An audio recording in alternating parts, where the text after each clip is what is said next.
Hello guys, welcome to my YouTube channel. আশা করি সবাই ভালো আছো। তো গাইস, আজকের এই ভিডিওতে আমি তোমাদের বলবো কিভাবে তোমরা তোমাদের মোবাইলের অটো এড বন্ধ করতে পারবে। ভিডিওটা পুরোপুরি দেখো, তাহলে খুব সহজেই তোমরা তোমাদের মোবাইলের অটো এড বন্ধ করতে পারবে। তো গাইস, বেশি কথা না বলে শুরু করা যাক আজকের ভিডিও। তো গাইস, তোমরা এখানে দেখতে পাচ্ছ, সিম্পলি তোমরা এখানে প্লে স্টোরে চলে যাবা। এখানে প্লে স্টোরে ক্লিক করলেই তোমরা দেখবে এরকম একটা ইন্টারফেস চলে আসবে। তোমরা সিম্পলি এখানে চলে যাবা। তারপর এখানে দেখতে পাচ্ছ, এখানে প্লে প্রোটেক্ট নামে একটা অপশন রয়েছে। তারপর এখান থেকে সিম্পলি এখানে স্ক্যানে ক্লিক করবা। তারপর এখানে এইভাবেই স্ক্যান হতে থাকবে।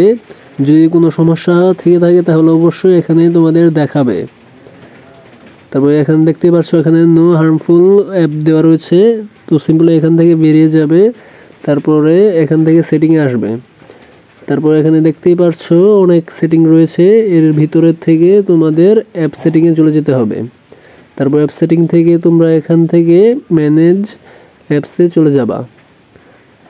তারপর এখানে দেখতেই পাচ্ছ এখানে অনেকগুলো অ্যাপস রয়েছে, এখান থেকে তোমাদের দেখতে হবে যে তারপরে অ্যাপস থেকে তোমরা সিম্পলি যে এটাতে চলে আসবা। দেখবে এখানে কোনো নাম কিছুই দেওয়া নেই, সিম্পলি এখানে চলে যাবা। তারপরে এই অ্যাপটা সিম্পলি এখান থেকে ডিলিট করে দিবা, তাহলেই তোমাদের কাজ শেষ।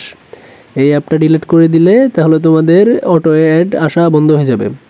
তো গাইস, এই ছিল আজকের ভিডিওটা যদি ভালো লেগে থাকে তাহলে অবশ্যই আমার চ্যানেলটা সাবস্ক্রাইব করে দিও। আর যারা আমার চ্যানেল নতুন তারা অবশ্যই আমার চ্যানেলটা সাবস্ক্রাইব করে পাশে থাকো। আজকের ভিডিও এই পর্যন্তই। সবাই সুস্থ থাকবে, ভালো থাকবে। আল্লাহ হাফেজ।